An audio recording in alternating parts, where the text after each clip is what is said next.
Bom dia, Grupo Refúgio, bom dia, meus irmãos e minhas irmãs, a paz do nosso Senhor seja conosco no decorrer desse dia. Hoje é dia de orarmos e jejuarmos pela nossa família, é dia de propósito aqui no grupo, onde nós colocamos a nossa família no altar de Deus, separamos um tempo do nosso dia para orar, para jejuar, para consagrar a nossa família ao Senhor. E hoje nós vamos falar a respeito desse grande projeto de Deus, que é a família, Deus projetou a família. Quando a gente olha para as Escrituras, tanto o homem como a mulher receberam da parte de Deus atribuições à vida familiar. Deus criou primeiramente o homem, depois criou a mulher, porque viu que não era bom que o homem ficasse só, e daí formou-se a primeira família. Então a gente vê que tanto os homens quanto as mulheres recebem essas atribuições do Senhor. Algumas atribuições iguais, outras diferentes. Por exemplo, ao criar a mulher para ser uma ajudadora do seu marido, o que está lá em Gênesis 2,18, diz assim: Então o Senhor Deus declarou: Não é bom que o homem esteja só. Farei para ele alguém que o auxilie e lhe corresponda. Então aqui Deus já definiu a primeira atribuição da mulher, ser ajudadora do seu marido. E o nosso Senhor definiu o papel do homem. Qual é o papel do homem? Ser o cabeça, ser o governo do seu lar. Em primeiro lugar, Cristo, depois o marido, a esposa e filhos, A gente também encontramos nas Escrituras ordens claras sobre a responsabilidade do marido, responsabilidade de amar, de honrar a sua esposa. Lá em Efésios 5:25, confira aí na sua Bíblia. Maridos, amem suas mulheres, assim como Cristo amou a igreja e entregou-se a si mesmo por ela. Então Deus, quando criou o homem, quando criou Adão, e o estabeleceu no Éden, o Senhor deu duas distintas funções ao homem. E quais seriam essas funções? Cuidar e cultivar o jardim, que está lá em Gênesis 2:15. O Senhor Deus colocou o homem no jardim do Éden para cuidar dele e cultivá-lo. Logo, mesmo antes de criar a mulher e estabelecer a família que já existia no propósito de Deus, o nosso Senhor, o Criador, ele definiu o papel do homem como provedor e protetor de sua futura família. Amém? Então hoje a palavra é direcionada para você, homem. O Senhor hoje quer falar com você. Então, abra o seu coração, abra seus ouvidos e receba o que o Senhor quer ministrar no teu coração no dia de hoje. Amém? Então, a gente vê que são 5 os principais deveres do homem, em que ele procura agradar e fazer feliz a sua mulher. E quais seriam? Ser o cabeça do lar, amar a sua esposa, ser amante sexual de sua esposa, ser provedor e ser protetor. Hoje nós vamos falar a respeito desses 3 primeiros, que é ser o cabeça, amar a sua esposa e também ser amante da sua esposa.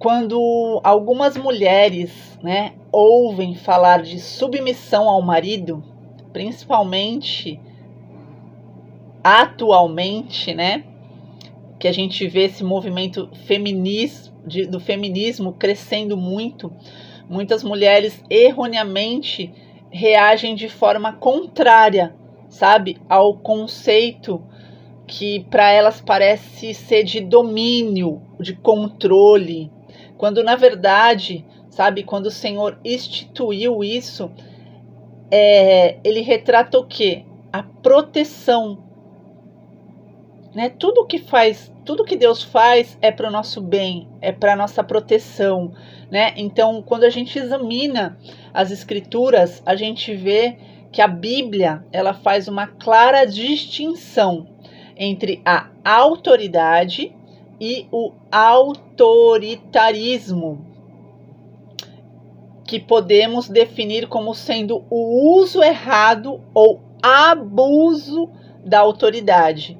E infelizmente muitos homens também cometem esse equívoco, né?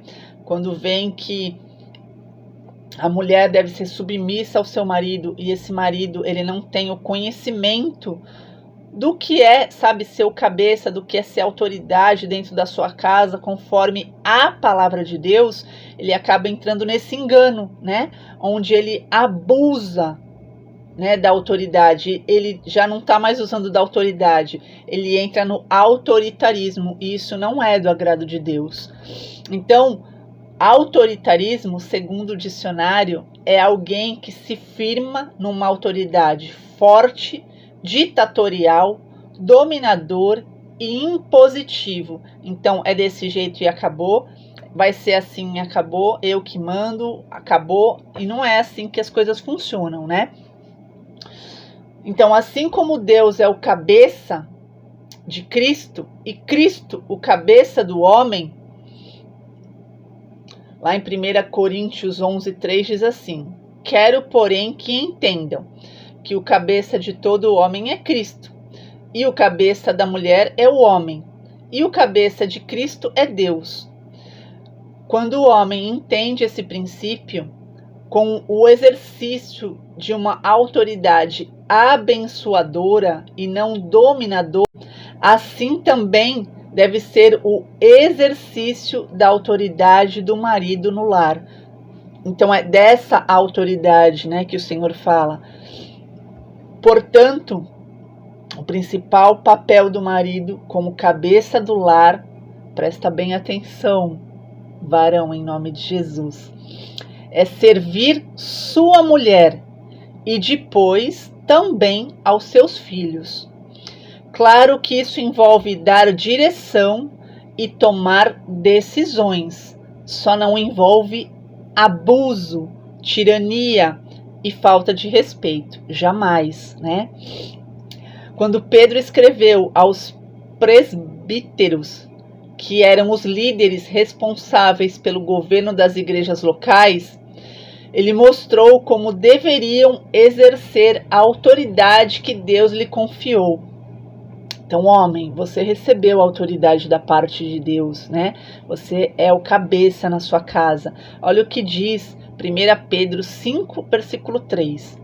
Não hajam como dominadores dos que lhe foram confiados, mas como exemplos para o rebanho. Sim, o Senhor confiou a você, a sua esposa e os seus filhos, né? Eles estão sobre, lógico que acima de você está Deus, mas, sabe, Deus confiou a você, homem. Então, sabe, que você busque no Senhor, que você se aperfeiçoe no Senhor, para que você haja com sabedoria dentro da sua casa, para que você haja conforme a vontade de Deus para a sua vida e, consequentemente, para a sua família. Amém? O segundo é o que o homem deve amar a sua esposa, né?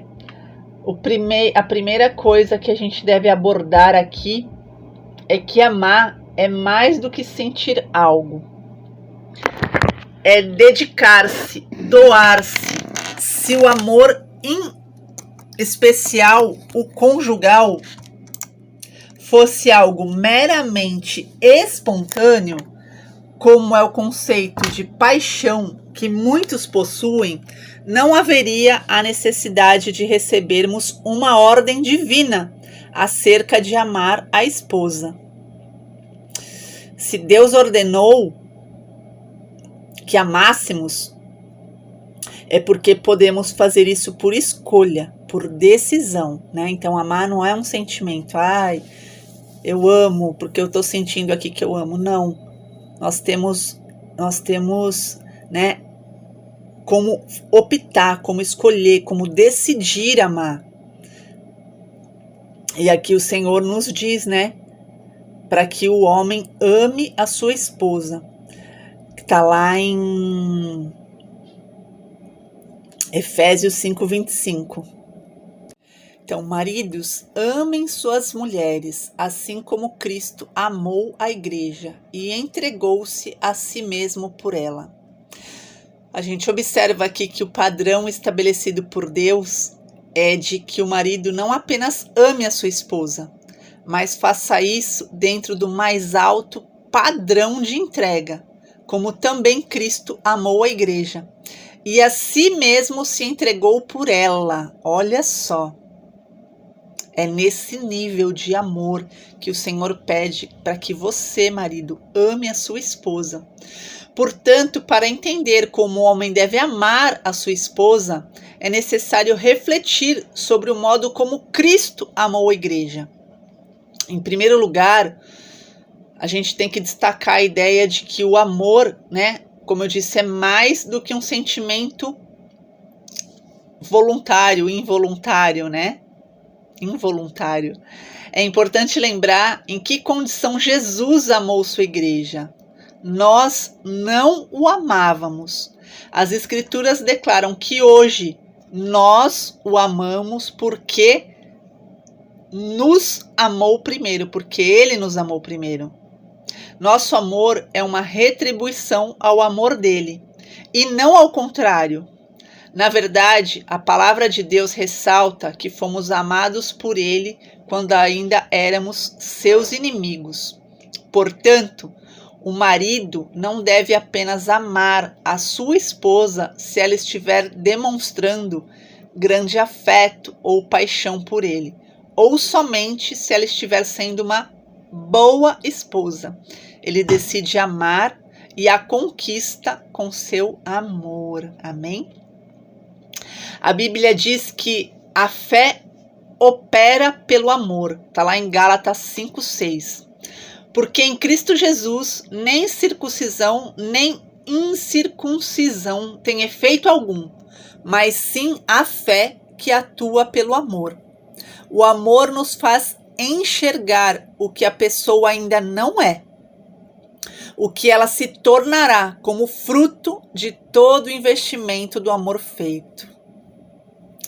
Então invista na sua esposa, invista nos seus filhos com amor, sabe? Mas não o amor que o mundo propaga, o verdadeiro amor vindo de Cristo Jesus. Foi exatamente isso que Jesus fez por nós. E este é o padrão que devemos repetir, com certeza.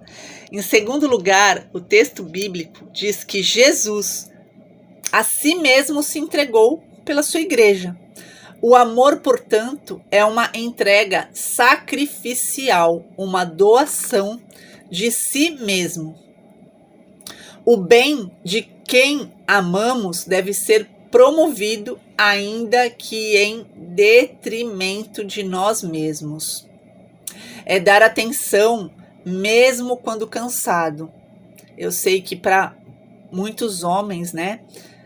Muitas das vezes tem mais de um serviço ou tem uma carga horária puxada de serviço e chega cansado em casa, quer descansar, mas sabe, sacrifica um tempinho do seu sono para que você possa dar atenção para sua esposa, para que você possa dar atenção para os seus filhos, invista na sua família, em nome de Jesus, né? Um melhor investimento que nós podemos fazer é na nossa família. É abrir mão de algo muito importante em favor do cônjuge, já que a gente está falando a respeito de casamento, né? É agradar ao outro, né? Que a gente venha buscar, sempre está agradando, sabe, os nossos maridos as suas esposas. O conceito de alguns maridos é que amar a esposa é dar-lhes presentes. E é muito bom ganhar presente. Eu adoro ganhar presente. Os presentes podem expressar o amor e carinho, mas amar é muito mais do que isso. O amor também tem a ver com a atitude de respeitar e tratar bem. Lá em... Deixa eu ver qual é a passagem, acho que é Colossenses 3,19. Maridos, amem suas mulheres e não as tratem com amargura. Em outra versão, que é na Nova Tradução Linguagem de Hoje, diz assim: marido, ame a sua esposa e não seja grosseiro com ela. Não seja ignorante, não seja intolerante, não seja impaciente, né? Por mais que você tenha tido um dia difícil, se aquele não for um bom momento para você conversar com a sua esposa, sabe? Pede para ela esperar você ir tomar um banho, vai tomar um banho, demora o tempo que precisar no banho, sabe? Mas saia renovado, pronto para escutar a sua esposa, pronto para dar atenção para sua esposa. Isso vale para a esposa também, para com seu marido, né? Ou com seus filhos. Pedro, ele ensinou sobre a atitude de consideração e honra que o marido deve ter para com a sua esposa. Do mesmo modo, vocês, maridos, sejam sábios no convívio com suas mulheres e tratem-nas com honra, como parte mais frágil e co-herdeiras do dom da graça da vida, de forma que não sejam interrompidas suas orações. 1 Pedro 3,7. Então, marido, seja sábio no convívio, não ande brigando com a sua esposa, trate-a com honra, né, como parte mais frágil, para que a sua oração possa ter acesso ao Senhor, para que ela não venha a ser interrompida através dessa brecha, em nome de Jesus. E para a gente finalizar, o homem deve ser amante da sua esposa e vice-versa, né? Sua esposa amante do seu marido. Amante físico, né? A gente vê lá em 1 Coríntios 7, 3 e 5. A palavra do Senhor diz assim: o marido deve cumprir os seus deveres conjugais para com a sua mulher, e da mesma forma a mulher para com o seu marido. A mulher não tem autoridade sobre o seu corpo, mas sim o marido. Da mesma forma, o marido não tem autoridade sobre o próprio corpo, mas sim a mulher.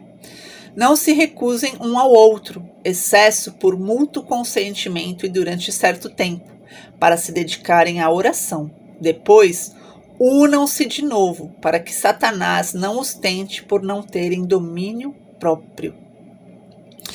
É muito importante, sabe, a gente fazer essa distinção, né, entre o dever do homem de amar a sua mulher, que envolve o carinho, o apreço, a dedicação, cuidado, valorização, e de ser amante de sua mulher, o que indica a expressão física do amor, da intimidade e da vida sexual do casal. Para nós, mulheres, o sexo é uma forma de dar e receber carinho, atenção, uma forma de afeto.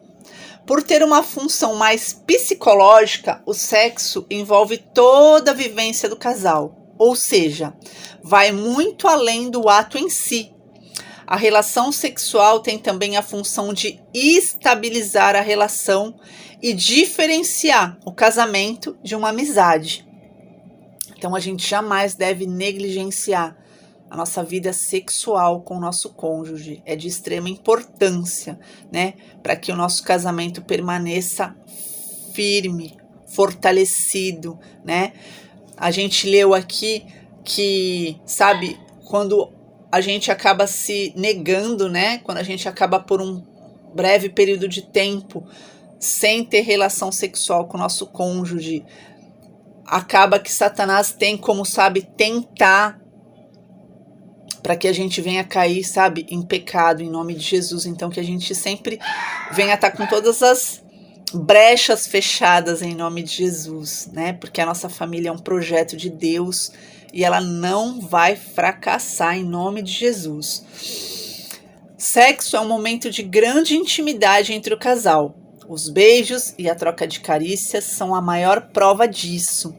Um outro propósito que eu trouxe, né, eu falei a respeito da importância do beijo, que a gente jamais deve deixar de beijar o nosso parceiro, o nosso marido, né, a nossa esposa, em nome de Jesus, né? Porque isso também fortalece, sabe? Esse vínculo, a nossa união, o nosso amor. E pra gente então finalizar mesmo, que a gente venha em nome de Jesus, estar alicerçado no que a palavra do Senhor nos direciona, sabe? Hoje foi mais direcionado para os homens, mas eu creio que as mulheres também tiraram grandes lições, sabe, do vídeo de hoje, e que você possa estar buscando cada vez mais colocar em prática todas essas instruções que o Senhor nos traz, sabe? Porque tudo isso é para a edificação da tua casa, é para o fortalecimento do teu relacionamento, é para você realmente estar colocando a tua família no altar de Deus, não somente no dia de sexta-feira, mas todos os dias, trazendo todos esses ensinamentos que estão nas Escrituras para dentro da tua casa, para a tua vida, para dentro da tua família, em nome de Jesus, amém?